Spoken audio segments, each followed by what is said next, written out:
coin toss.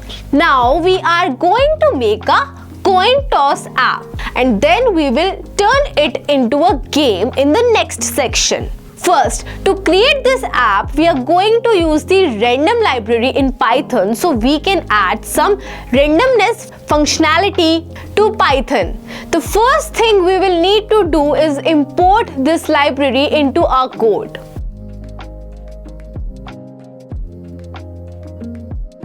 Second, we are going to use a function for our coin toss to keep all the coin toss code together as something that can be run multiple times in our code if wanted. First, we must define a function by using the def keyword and giving it a name. Coin toss would be sensible, and making sure we end the line with open and closed brackets and colon.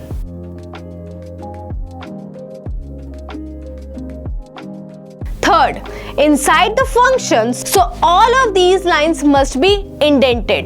We will set up a variable called coin to store the options for our coin, heads and tails, as a list using square brackets to store these multiple variables. On a new line, we will then do the virtual flipping of the coin by using the random choice command from the random library. Finally, on the third line, we will print the result of the coin toss.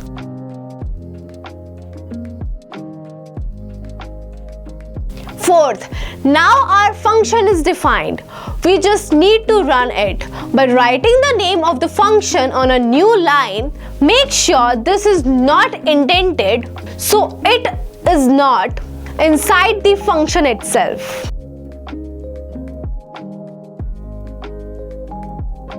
The completed coin toss app should look something like.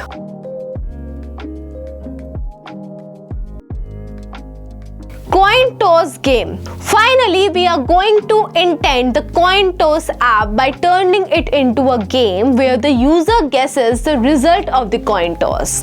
You could have go at writing this yourself using what we have already done, but we will look at the sections of code below and then show the full game at the end. Fifth, first of all, we are going to take our coin toss app and tweak it slightly by removing the print statement and changing it to a return statement, which means that instead of printing the output to the screen, it will be passed back to the rest of the code to be stored in a variable. We will also remove the line running the app, as we won't be doing that right away. It should look like.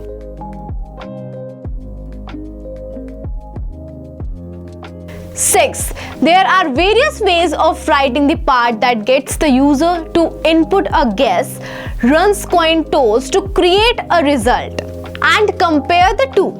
The result we are going to do asks the user to guess and then flips the coin, as is often the case when people play the game in real life, but you could write this a variety of ways.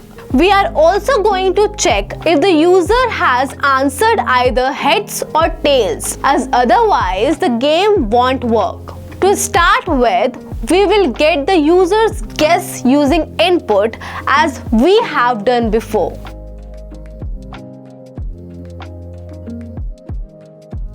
Seventh, the next part of the code is going to be an if condition checking the user has guessed either heads or tails. If they have, we will virtually toss the coin by running the coin toss app and storing the result in a variable called toss. Then create another if condition to compare the user's guess and let them know if they have won or not, with an else for if they have not.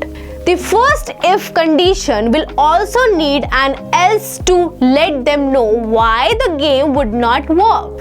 One way of doing this is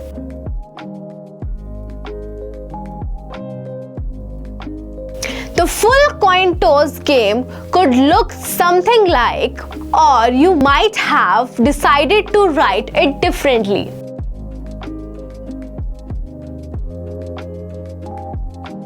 As an extension, you could try furthering the game to improve the user experience or allow them to play multiple times.